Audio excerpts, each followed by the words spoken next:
Hi everybody, I'm Tom and I'm here to help you how you can climb in ranked.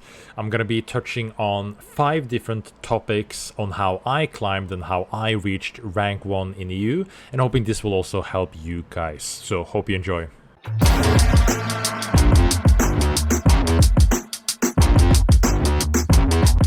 The first topic we're gonna get into is consistency.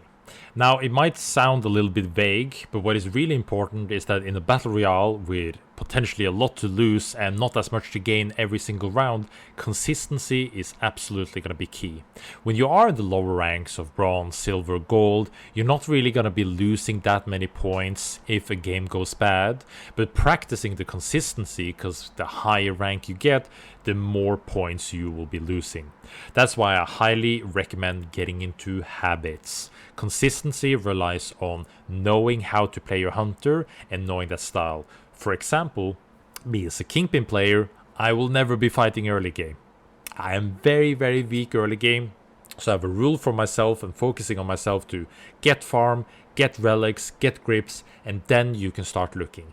Even if there is a juicy blink on the day 1 boss, I need to hold myself back and know the strengths and weaknesses of my hunter and hold myself back and play for consistency. This is super important. Consistency in many cases means taking the higher percentage chance of success over more risk. That means in very many scenarios what you want to be looking for is that if I do this thing and if this goes wrong, will this ruin the game? Will I still have a chance if a slight or even a small thing goes wrong? It is super important to look for all of the angles, getting information. Oracles is your best friend. Where are people on the map?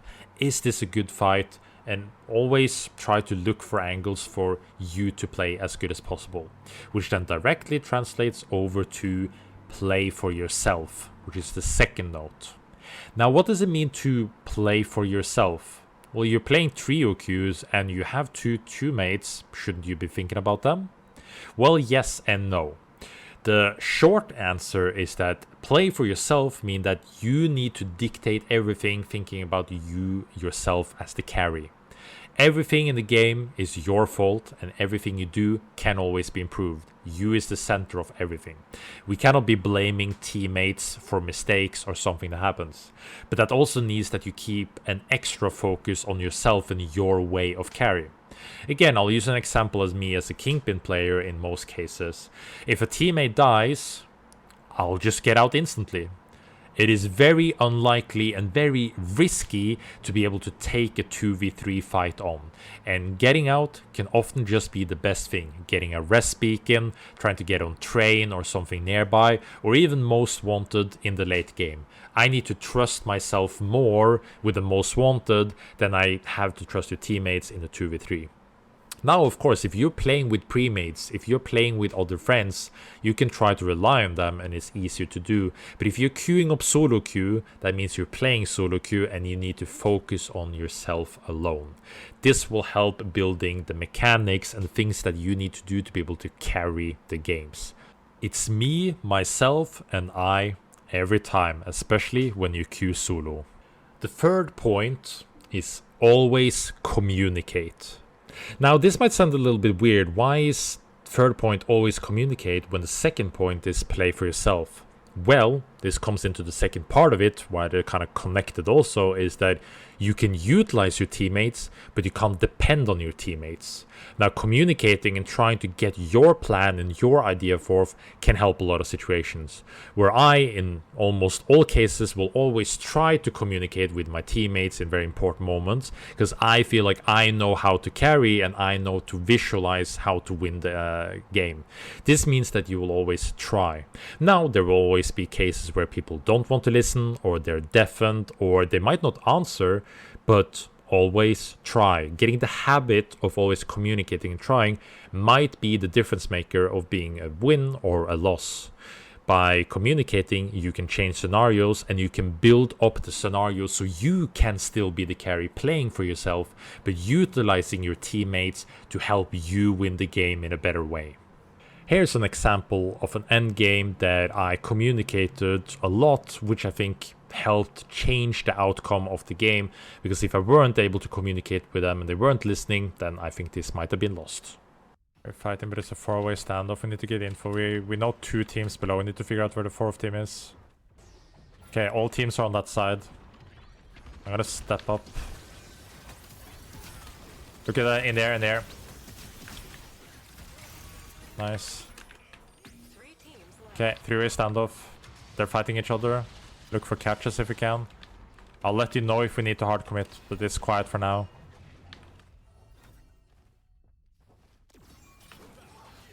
Yeah, we're just playing for catches. I want to try to play peel. Careful, they're strong. I think pull back. They're really strong. The Wukong is just gonna keep on poking us. If we can focus the orange team, we want to focus them, but hard in most cases. Okay, we just play late with zone. Gonna set up a chunker here. Are they fighting? Iron ult? They're rotated, they're fighting. Focus orange team, focus orange. Orange is most important. Go on here, he's gonna ult.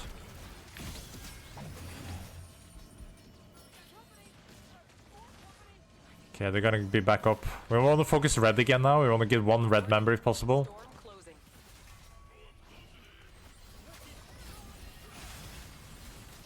Let's play it slow. Don't need to hard commit to fights or anything.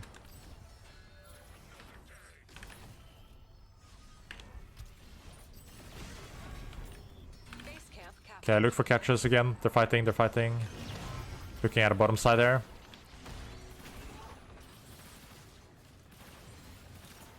Good one. Commit on those. We can commit on those. Oh my god.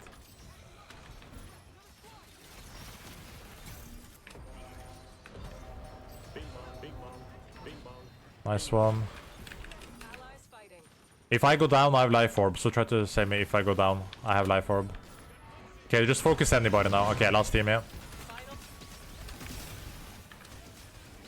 Holding behind.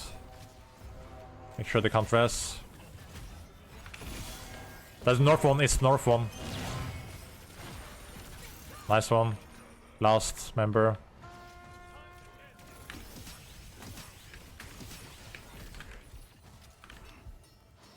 Just don't get spiked and it's GG.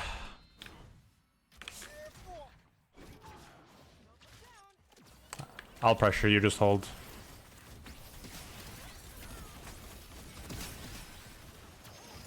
This guy's dashing to Narnia. Nice, GG boys. Woo. The 4th point is be creative. Practice creativity.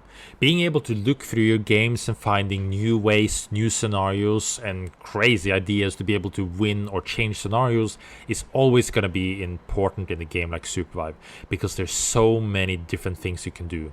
You can play with consumables, anywhere but here, jump pads, fans, chunkers, avalanches, or different builds with relics and doing whatever. There is so much stuff available. Using train as rotation, using wind rings to stay in the air forever with the most wanted.